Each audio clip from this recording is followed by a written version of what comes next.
அன்பான சகோதரர் சகோதரிகளே, கர்த்தருடைய நாமத்தில் உங்களை அன்போடு வரவேற்கிறேன். நாம் தொடங்கியுள்ள இந்த 100 நாள் ஜெப பயணத்தின் 2வது நாளில் நாம் மீண்டும் தேவனுடைய சந்நிதியில் ஒன்றாக கூடுகிறோம். இந்த ஜெபத்தை நீங்கள் பார்க்கும் இந்த நேரத்தில் உங்கள் மனதை அமைதியாக்கி தேவனை நினைத்து இந்த ஜெபத்தில் கலந்து கொள்ளுங்கள். இந்த ஜெபத்தை வெறும் கேட்பதற்காக மட்டுமல்ல, நீங்களும் உங்கள் மனதில் தேவைகளை நினைத்து தேவனை நோக்கி ஜெபிக்க வேண்டும். நீங்கள் விசுவாசத்துடன் தேவனை நாடும்போது உங்கள் வாழ்க்கையில் தேவன் ஒரு மாற்றத்தை செய்ய வல்லவர். இன்று நாம் குடும்ப சமாதானத்திற்காக ஜெபிக்கப் போகிறோம். பல குடும்பங்களில் இன்று சமாதானம் இல்லை. சில குடும்பங்களில் சண்டைகள் இருக்கிறது. சில குடும்பங்களில் மனவேதனை இருக்கிறது. சில குடும்பங்களில் புரியாமை இருக்கிறது. ஆனால் தேவன் இருக்கும் வீட்டில் சமாதானமும் ஆசீர்வாதமும் நிரம்பும். இப்போது நாம் தேவனை நோக்கி ஜெபிப்போம். பரலோக பிதாவே, இந்த நேரத்தில் உமது சந்நிதியில் வருகிறோம் ஆண்டவரே. இந்த ஜெபத்தை கேட்கிற ஒவ்வொரு குடும்பத்தையும் ஆசீர்வதியுங்கள். கர்த்தாவே, சில குடும்பங்களில் இன்று சண்டைகள் இருக்கலாம், புரியாமை இருக்கலாம், மனவேதனை இருக்கலாம். ஆண்டவரே, அந்த வீட்டுகளில் உமது சமாதானத்தை கொடுக்குமாறு ஜெபிக்கிறோம்.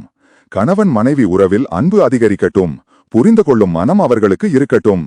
கர்த்தாவே, பெற்றோர்களுக்கும் குழந்தைகளுக்கும் இடையில் அன்பு அதிகரிக்கட்டும். அந்த வீட்டில் சந்தோஷம் நிரம்பட்டும். கர்த்தாவே, பல குடும்பங்கள் இன்று கவலைகளில் இருக்கிறது.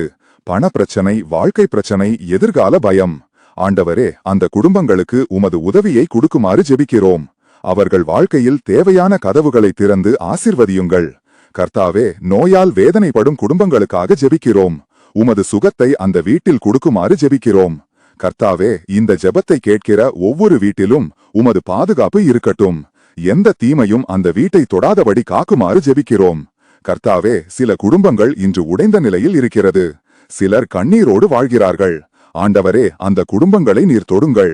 அவர்களின் கண்ணீரை சந்தோஷமாக மாற்றுங்கள். கர்த்தாவே, இந்த வீட்டுகளில் மீண்டும் நம்பிக்கையை கொடுக்குமாறு ஜெபிக்கிறோம். அந்த குடும்பங்களில் அன்பும் சமாதானமும் மீண்டும் மலரட்டும். கர்த்தாவே, இந்த ஜெபத்தை கேட்கிற ஒவ்வொரு குடும்பத்தையும் ஆசீர்வதியுங்கள். அவர்கள் வாழ்க்கையில் உமது கிருபை அதிகரிக்கட்டும். இன்று முதல் அந்த வீட்டில் சமாதானமும் ஆசீர்வாதமும் நிரம்பட்டும். கர்த்தாவே, எங்கள் குடும்பங்களையும் உமது கைகளில் ஒப்படைக்கிறோம். எங்கள் வாழ்க்கையையும் எதிர்காலத்தையும் உமக்கே ஒப்படைக்கிறோம். எல்லா மகிமையும் உமக்கே. இயேசுவின் நாமத்தில் ஜெபிக்கிறோம். ஆமென்.